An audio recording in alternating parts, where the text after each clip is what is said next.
सारा आकाश उत्तरार्ध अध्याय 5। एक दिन खाना देते समय मुन्नी ने पूछा, भैया तुम भाभी से जरा भी नहीं बोले? मैंने आशा जानने के लिए उसका चेहरा देखा और थाली अपनी ओर खींचते हुए संक्षिप्त सा उत्तर दिया, नहीं। स्वर में जरा भी उत्सुकता नहीं थी। हाँ, कुतूहल जरूर हुआ कि मुन्नी को यह बात सूझी क्यों। दूसरी शादी करोगे? वह चूल्हे के सामने बैठी एक कोयले से यूं ही जमीन पर निरर्थक कुछ काटती रही। हाँ हाँ, एक शादी करा के तो उसे गला रही हो, दूसरी बार किसके नाम को रोएगी? अचानक मेरे मुंह से निकला। तभी सहसा पहली बार क्षण के एक अविभाज्य खंड में यह बात मेरे सामने बिजली सी कौंध उठी कि हम सब घर वालों के व्यवहार से प्रभा जाने कितने दुखी हुई होगी। उसकी ओर कभी भी किसी ने नहीं सोचा। अब तो इस तरह सब उसे भूल गए हैं जैसे वो मर गई हो। अचानक दिमाग में आया, कहीं अत्यंत दुखी होकर उसने यहाँ यह तो नहीं लिख दिया कि अगर मैं उससे खुश नहीं हूँ तो दूसरी शादी कर लूँ। पढ़ी और सुनी इस तरह की लड़कियों की बातें दिमाग में आई। मन हुआ पूछूं, प्रभा ने कुछ लिखा है क्या? निगला हुआ कौर न जाने किस शक्ति से उलटकर ऊपर आने लगा। मुझे खाना बेस्वाद लगने लग गया। भूख मर गई। उठते हुए ज्वार का एक एक घूंट पानी से दबाकर पूछा, तुमसे कौन कह रहा था अम्मा? नहीं, यूं ही पूछा मैंने तो। मुन्नी टाल गई। फिर जाने क्या मेरे चेहरे की ओर देखकर बोली, रात को खाना वाना बनाकर जब भाभी अम्मा के पैर दबाती रहती है ना, तब अक्सर इस तरह की बातें होती रहती हैं। वह अपनी कलाई ऊंची करके हाथ की चूड़ियाँ उठाती गिराती रही। मुन्नी, मैं सच कहता हूँ, मैं घर छोड़कर भाग जाऊंगा। भले ढंग से पढ़ना चाहता हूँ सो पढ़ाया तो जाता नहीं। अब चार चार शादियां करके रख दो, मैंने रुआंसे स्वर में कहा। वह थोड़ी देर चुप रही, फिर बोली, अच्छा भैया एक बात बताएं, स्वर में जैसे कोई रहस्य खोलना चाहती हो। मेरे चेहरे पर सवाल उभर आया। तभी स्वरसा द्वार पर खड़ी भाभी दिखाई दी। पूरा खाना बनाने की जल्दी में सिर्फ नहा कर चली आई थी। ढेर के ढेर नुचुड़े कपड़े कंधों पर पड़े थे। देखते ही बोली, ओह, आज तो मुन्नी बीबी खाना दे रही हैं। मैं इसलिए अब भागी आई थी कि लाला जी तो चुपचाप बैठे होंगे, कोई खाना दे दे तो खा ले, फिर उठकर चले जाएंगे बिना खाए पिए। हमारे लाला जी को तो जाने क्या हो गया है। वह धीरे से मेरे सामने वाली दीवार से पीठ टिकाकर बैठ गई। थकान से हाँफ रही थी, पेट से थी। कंधे से सारे कपड़े उतार कर मुन्नी की ओर बढ़ाकर खुशामद के स्वर में बोली, मुन्नी बीबी कैसी अच्छी हो, जरा इन्हें सुखा दो। अच्छा जी, हम ही मिले हैं काम कराने को, अपने आप क्यों नहीं सुखा आती? मुन्नी ने नखरे से कहा। तुम्हारी कसम बीबी जी, सारे हाथ टूट गए धोते धोते। तुम्हारे पैरों पड़ू, जरा चली आओ, भाभी ने अत्यंत थके हुए स्वर में कहा। कुछ विचित्र सी दृष्टि से मुन्नी की आंखों में देखा, फिर खुद ही हंसकर झेप गई। मुन्नी भी हंस पड़ी और कपड़े लेकर चली गई। मैं छोटे छोटे टुकड़े खाता रहा। खाने की कतई इच्छा नहीं हो रही थी। भाभी थोड़ी देर माथे पर हाथ रखकर अपलक कुछ सोचती रही, जैसे मुझे खाते देखकर कोई बात उनके दिमाग में आ रही हो। फिर अपने आप से बोली, इस तरह तो दिवाली से पहले ही काफ़ी जाड़ा पड़ने लगेगा। दिवाली के कितने दिन और हैं लाला जी? होंगे 10-15 दिन और, मैंने लापरवाही से उत्तर दिया।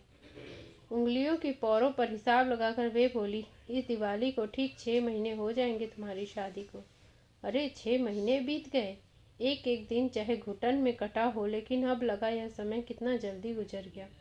पता नहीं इस बीच में प्रभा का क्या हुआ। घर में एक आध पत्र तो आया ही होगा, बाद में मुन्नी से पूछूंगा।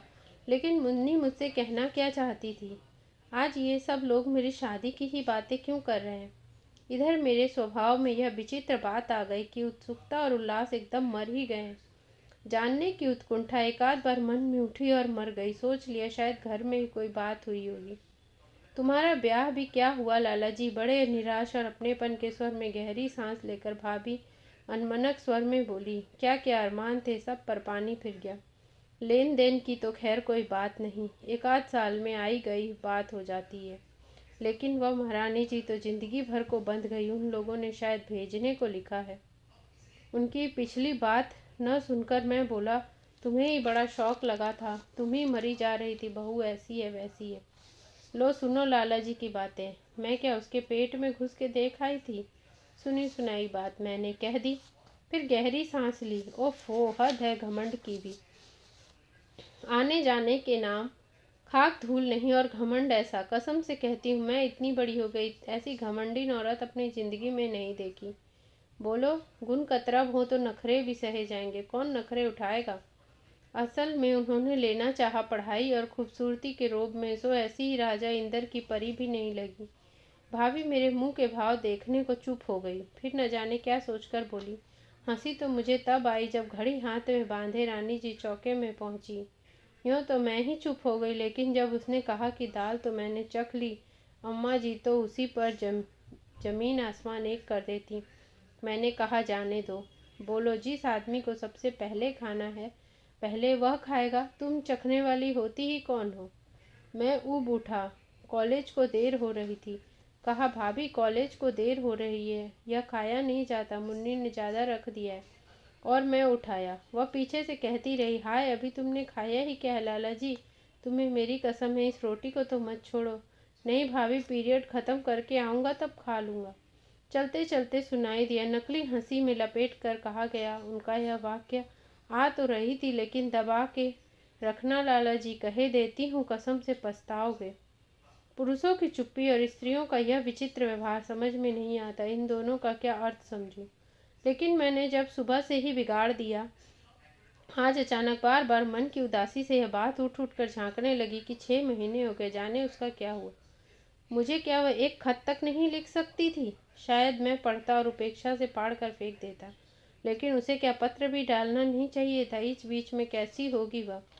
उस आघात के बाद उस पर क्या असर पड़ा होगा, न जाने क्यों एक दुर्निवार मचलन हृदय में हुई कि किसी तरह उसके बारे में कुछ जानूं। क्या क्या कहा होगा उसने अपने घर जाकर। कभी कभी तो मैं सिहर उठता हूँ, सारी जिंदगी इस घमंडी लड़की के साथ कैसे कटेगी।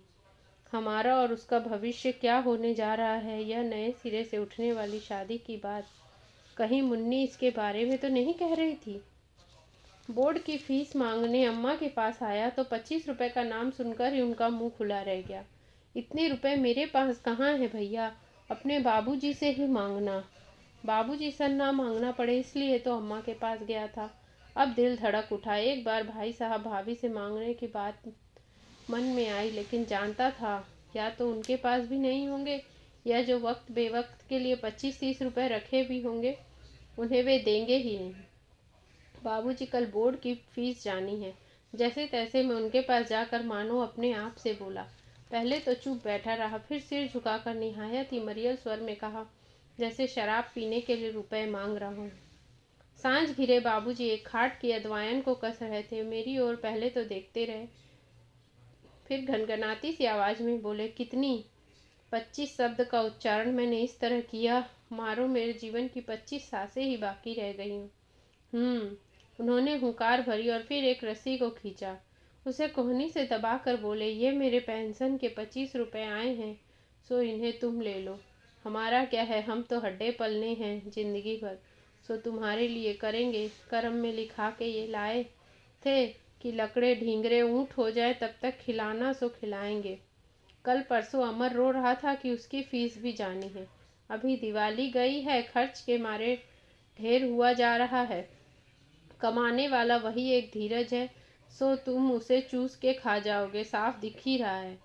उन्होंने कमीज के भीतर हाथ डालकर बनियान की जेब से नोट निकाले और बिना गिने ही मेरे सामने खाट पर डाल दिए। अब उठा लो इन्हें, यूँ खड़े खड़े मेरा मुंह क्यों ताक रहे हो। मेरी हिम्मत नहीं कि सामने पड़े नोटों को उठा लूँ। एकदम मन में आया यूँ उल्टे पैर चला जाऊँ और इस सारी पढ़ाई लिखाई में लात मारकर कहीं से लाकर रुपयों का बड़ा ढेर लगा दूँ। इन लोगों का भी मन भर जाएगा। कहूँ, लो रुपया कितना चाहिए, रुपया रुपया रुपया। एक बार मुझे यूं ही खड़ा देखकर बाबूजी ने फिर सिर झुका लिया, फिर एकदम बदले हुए स्वर में कहा, कितनी परेशानियां हैं समर, तुम ही सोचो, हमारा ही दिल जानता है, बताओ मैं क्या करूं। कहीं दोबारा नौकरी करने को हाथ पैरों में दम भी नहीं है। उधर इस धीरज के बहू के दिन भी पूरे हो रहे हैं। जान को एक नई आफत, बड़ी बहू का पहला बच्चा।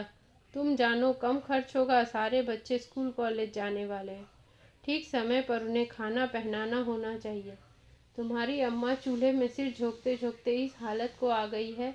बुढ़ापा का शरीर, बहुत किया उस बेचारी ने भी। अब उससे नहीं होता। 30 साल से बिना सांस लिए वही तो करती रही है। न हो तो जाकर अपनी बहू को लिवा लाओ, कुछ तो मदद मिलेगी। नौकरी कॉलेज वालों को खाना तो समय पर मिल जाएगा, कुछ मुन्नी हाथ बटा लेगी। अब मुन्नी को भी यहीं रहना है, सारी बिरादरी के लोग थूकते हैं, लेकिन क्या करे, एक मुसीबत है। सारी स्थिति को बाबूजी के दृष्टिकोण से देखकर उस क्षण उनकी मजबूरी पर मुझे बड़ी दया आई। अगर वे कटकने या चिड़चिड़े हो गए हैं तो इसमें उन बेचारों का क्या कसूर है। बेचारे कहाँ तक करें। गले का घूंट लील कर बड़ा साहस उन्होंने मैं कहा, बाबूजी अमर को भेज दीजिए, मैं नहीं जाऊंगा। उनका स्वर एकदम बदल गया, कड़क कर बोले, अमर चला जाएगा? तुम्हारा तो दम निकलता है बहू का नाम सुनकर। भेड़िया है ना, सो खा जाएगी। अच्छी थुकवा औलाद हुई है। सब अपने अपने को न जाने किस लाड साहब का बच्चा समझते हैं। किसी का कुछ दिमाग ही समझ नहीं आता। मुझे भी देखना है कब तक नहीं बोलेगा। लाख समझाया कि दूसरे की लड़की है, क्या समझेगी, क्या कहेगी अपने घर जाकर। हमें और भी तो शादी ब्याह करने हैं। लोग दुनिया भर में किस तरह की बातें करते हैं, किसका मुंह पकड़ोगे। लेकिन बेटे हैं कि अपनी तीरंदाजी में किसी को अपने सामने बदते ही नहीं। असल कहो तो जिंदगी भर मत बोलियो। बिजली की तरह भाभी की एक बात कौंध गई। स्वर में मजाक भरकर लेकिन सलाह देने के लहजे में उन्होंने एक दिन कहा था, लाला जी, बाबूजी आज अम्मा जी से कह रहे थे, मालूम है। मैंने जब जवाब नहीं दिया तो बोली, कहते थे कि न हो तो समर से कहो किसी डॉक्टर वैद्य से ही मिल ले, अच्छी तरह दिखा ले, जो फीस लगेगी दे देंगे। मैं समझा नहीं, पूछा क्यों, मुझे क्या हुआ है। सो भाभी मुंह में आंचल भरकर हंसती रही और क्रोध में भरना उठा। आगे अजवाइन की रस्सी को जरूरत गैर जरूरत बाबूजी दांत भींच भींच कर कसते रहे। मैं रुपए उठाकर बिना एक क्षण रुके चुपचाप चला गया। छी, इन लोगों का दिमाग भी कहाँ तक जाता है। बाबूजी अभी भी बड़बड़ा रहे थे और उनकी आवाज़ मेरे भीतर के क्रोध को बढ़ा रही थी। सो ये कहें जो करो, कहें शादी करो तो शादी कर लो, कहें उसे पहुंचाओ तो लिवा लाओ तो पहुंचा लिवा लाओ। जन्म जिंदगी में 25 रुपए मांगे हैं, सो यह सुनना पड़ा। वह तो कहो कि दौड़ भाग कर फीस माफ करवा ली, वरना हर महीने एक महाभारत खड़ा रहता। जब पढ़ा और लिखा ही नहीं सकते तो पैदा क्यों किया। किताब कॉपी के लिए पैसा नहीं मांगता, कपड़े फट रहे हैं, पुराने में ही सिकुड़ सिकुड़ा कर काम चला रहा हूँ। उनके ही आसरे इस जगह जाड़े से लड़ना है। एक पैसा सिनेमा जाने की कोई चीज को भी नहीं मांगता, उस पर यह हाल है। हम डिंगरे और ऊँट हो गए हैं। अरे लगे तो बुलाओ बहू को, न लगे जिंदगी भर मत बुलाओ। मुझसे पूछ कर ही सारे काम होते हैं। ऐसे ही तो मेरा कहना मानते हो ना। शादी करते वक्त सुनी थी मेरी एक बात। उस वक्त तो तुम लड़के हो जी, इस वक्त चुप रहो। ज़्यादा जवान लड़ाई तो हम तुम्हारा सर फोड़ देंगे, सर फोड़ देंगे। अब फोड़े ना। मैं ही रह गया हूँ सारे घर में उसे लाने के लिए। अमर क्यों नहीं जा सकता? छोटा है कर कर उसकी आदतें बिगाड़ ली। हमें क्या है, भुगतना खुद आगे जाकर। हाँ, मैं भी दिखा दूंगा जिंदगी भर बोलता हूँ या नहीं। यह तो मेरे हाथ की बात है, बोलने को मजबूर तो नहीं कर सकते। शादी थोड़े ही है कि जबरदस्ती से काम हो जाएगा। अरे यह तो अपना मन है, नहीं बोलते बिरादरी में बदनामी होती है ना।